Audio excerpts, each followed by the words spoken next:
Hello, I'm very excited to be here with you today. I am excited to have a conversation about Galentine's Day. I know that we had talked a little bit about it beforehand, and it's kind of a new concept for you. A lot of people are really into it. Yeah. Um, I have a philosophy about it that really because it's the day before Valentine's Day. I mean, honestly, I feel like it's more about single women. So I think that when it comes to celebrating with single women, I mean, you're an incredible expert. I've seen a lot of your articles that were written, and I want to get a little bit of your feedback about what is so great about being single. Well, I think for everybody, there is great things about being single. There's potentially great things about being partnered if you want to be. I'm, you know, astounded at how being single still has sort of like sometimes a stigma attached to it. Being single is the greatest opportunity to connect with yourself, the greatest opportunity to really reflect and really sort of dig in and get in touch with your authenticity. Because when you're with someone, in part, I will just say this, like the main thing that comes to my mind, and for everybody it could be different, you're, especially in the beginning phases, sort of preoccupied with how you are coming across to that other, right? Rather than just simply sort of really intentionally connected to who am I, what's authentic for me, what do I want, what do I need. I think that's an interesting dynamic because as someone that was, once upon a time married for 21 years, I did go through a period after that where I really felt as though I had to reconnect with things that were important to me. Like it felt as though it was somewhat lost. Yeah, we become a we instead of an I. Mm-hmm. And there's great things about that. And it has the potential to really sort of cultivate a detachment from me. Mm. Who am I? I mean, I think some of the things that I think are very interesting is that during that time that we are in a relationship, and I'm not saying this is everybody, please, everybody understand that's not, everybody. I'm actually speaking from my own personal experience. There is a lack of personal development, right? And a lack of creativity because we're in this business of a relationship. What would you tell to someone that is newly single and they're really trying to find their way through all this? What would be the first steps for them to do to really fall in love with themselves? That's a good question. I don't know if I would identify it as falling in love with yourself. Not that that's a bad thing, because the reason is because I think even though that's like sort of this idealized thing that we want to do, love yourself, be in love with yourself, it's really hard for people to actually take that and conceptually it's like understandable, but it's really hard to take it and internalize that and really feel that. I think it's about tapping into compassion and empathy for yourself. We talk a lot about empathy for other people, but what does that mean in context of you and empathy for yourself? And that in you that has hurt and been pained and sort of gone through whatever it is you've gone through that's brought you to where you're at now, in your childhood, in your young adulthood, in your adulthood, micro traumas, just kind of like we sort of have this lack of empathy and compassion for ourselves, and we try to have with other people.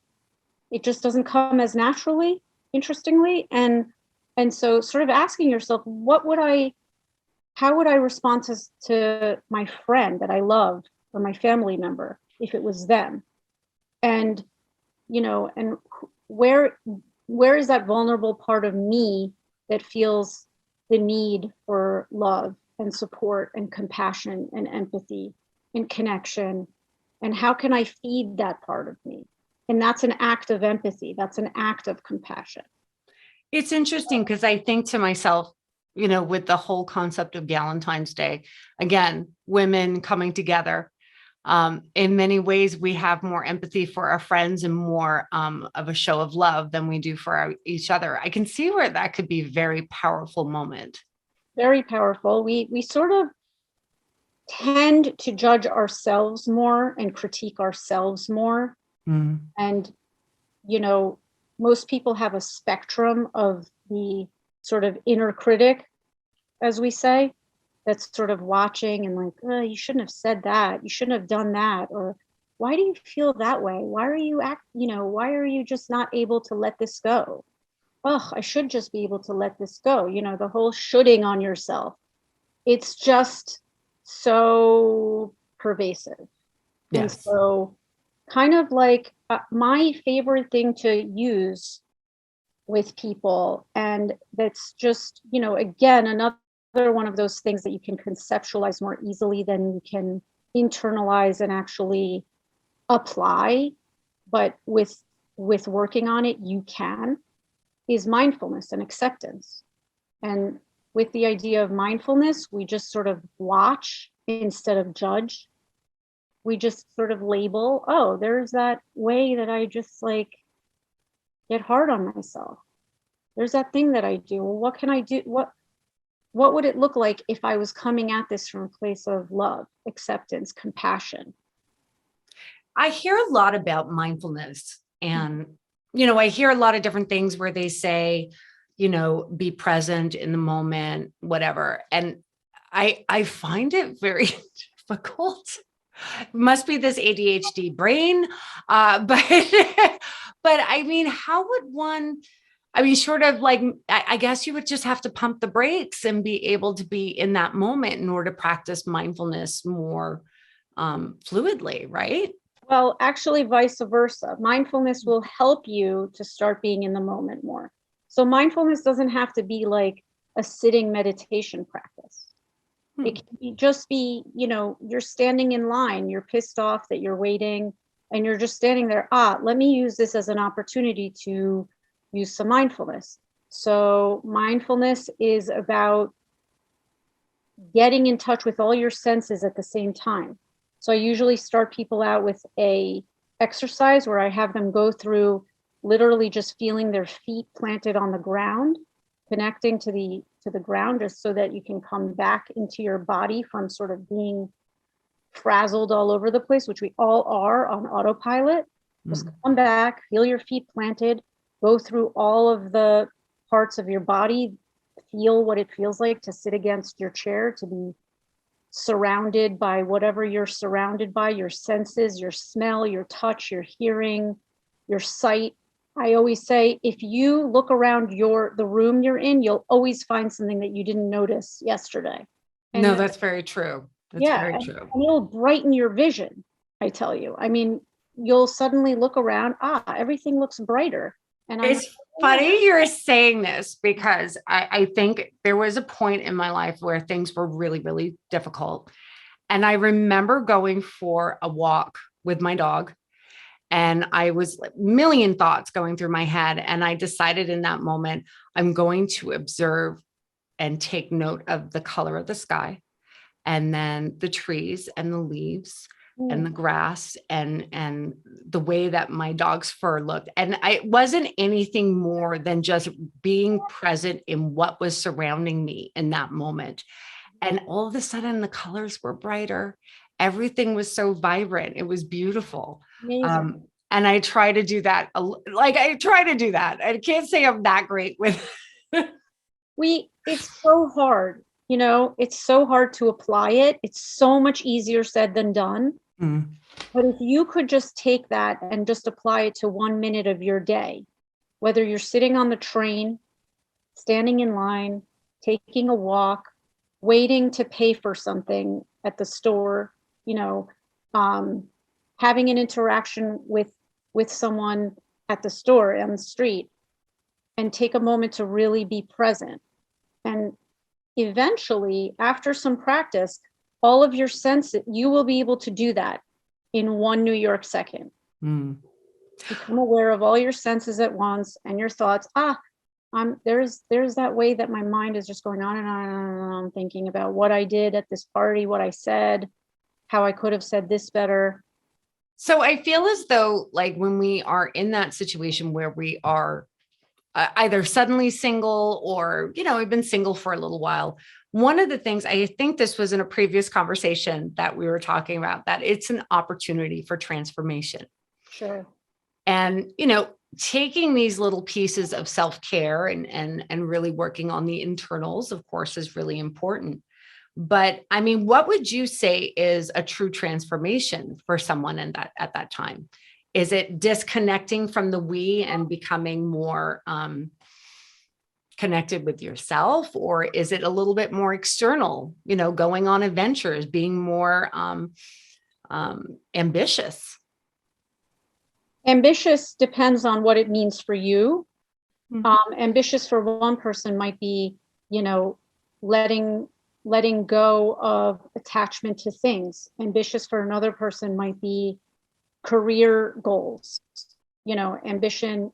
So ambition and goals can be really closely related. I think creativity is a huge piece of transformation. So what does it mean to you, and how do you bring creativity to your life?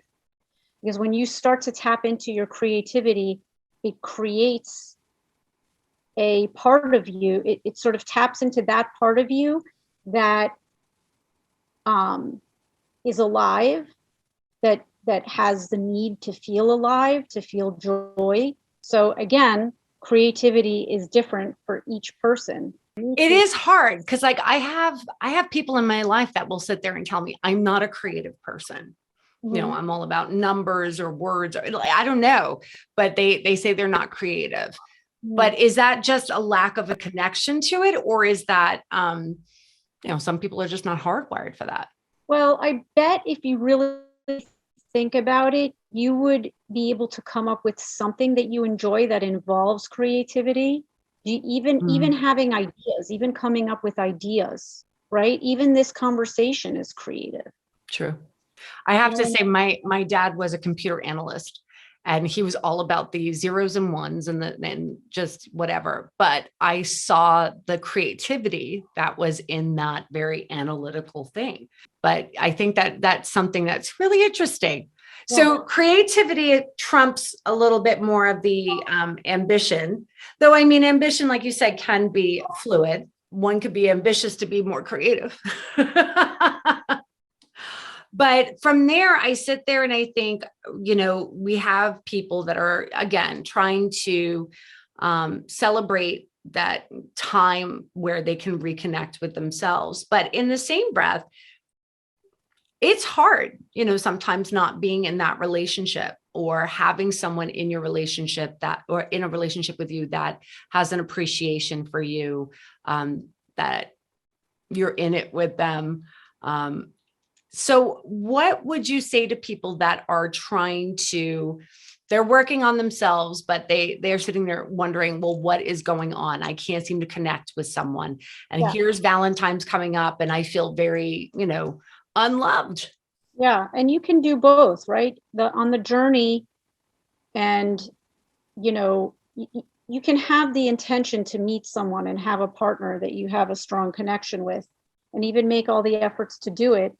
And in the meantime, rather than focusing on what's not there, focusing on what is there. Because what's going to happen when it is there is, after a while, you're going to say, I really miss those days when I was single and I had all the time to just focus on myself.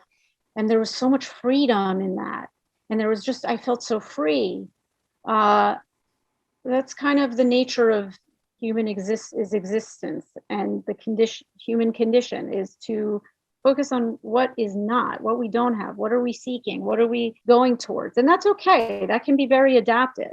But we talk about transformation and using the time when you're single, even if you're very much on the path to trying to find a partner. But doing both simultaneously is definitely very possible. So I'm going to do all of the things I have to do to, get me towards, to take me towards meeting someone. And I'm going to set that intention that I want to meet this kind of person who's going to give me this, and that I'm going to offer this, and that to. And while I'm doing that, I'm going to focus on my own transformation. And that could be also very different for individual people. So for one person, transformation might involve a lot of spiritual sort of experience or endeavors. For another, it might just be more psychological, more just mind oriented, and getting to know your mind, your heart, what have you. Some people can't or don't want to connect with the idea of, getting in touch with my spirit. I don't want to get into a whole heady dialogue about that. No, but I think there's a lot of people that can understand both the duality of it, and also both in their lives or individually. Yeah, and we respect everyone where they're at with that. So either way, I think, and I'm biased, but being in some sort of therapy is always helpful for that sort of being able to start questioning things and reflect and cultivate that which you want to. It's hard to do all that stuff on your own. That being said, there are a lot of things you can do on your own. Personally, I think everybody should have a therapist just like they have a GP, because I do think whether you have good things going in your life or bad things going in your life, it's a good checkup. It's a good checkup. But the other thing is, and I will say this, I'm going to get a lot of flack for it, but I feel like some of the ways that some therapists practice, in terms of you either have this weekly slot with me or you don't have a therapist, I don't agree with that personally. I know a lot of therapists who don't. I think it should be a revolving door thing where, you're doing well, great. You've worked on your goals in therapy, and now 2 years later or 2 months later, something comes up, you want to iron it out. You call your therapist. You know what I mean? No, I agree. I agree. A lot of people tell me they feel pressure to either commit to sort of a weekly spot or not have that therapist at all. And that's unfortunate. I actually make it a point to teach my boys that they should have maybe quarterly check-ins. Like, you don't have to, but it kind of like, getting your teeth cleaned or, whatever. You have that quarterly check-in, make sure everything is like going good. Especially as a young person, you have a lot of stuff going on in life and a lot of challenges you're suddenly put in front of you. So I do think that's really important. So let me ask you, when it comes to, again, something that you said that kind of caught me, because I've been seeing, now granted, I am a woman that's nearly 50 years old, divorced, and that whole, a lot of people my generation never want to get married again, never want to do that, cohabitation again, whatever. But I'm also now seeing a lot of younger women as well, but yet we want the relationship, but yet we want our independence. How do we create this balance with that? Because that is also a very, I think it's the concept of independence as a woman. I just feel as though the world is a lot different than it was, say, 20, 30, 40 years ago. Women have a lot more than they did before. They have a lot more. They have their careers, their families, their, friends. And it's just a different dynamic when it comes to being in a relationship.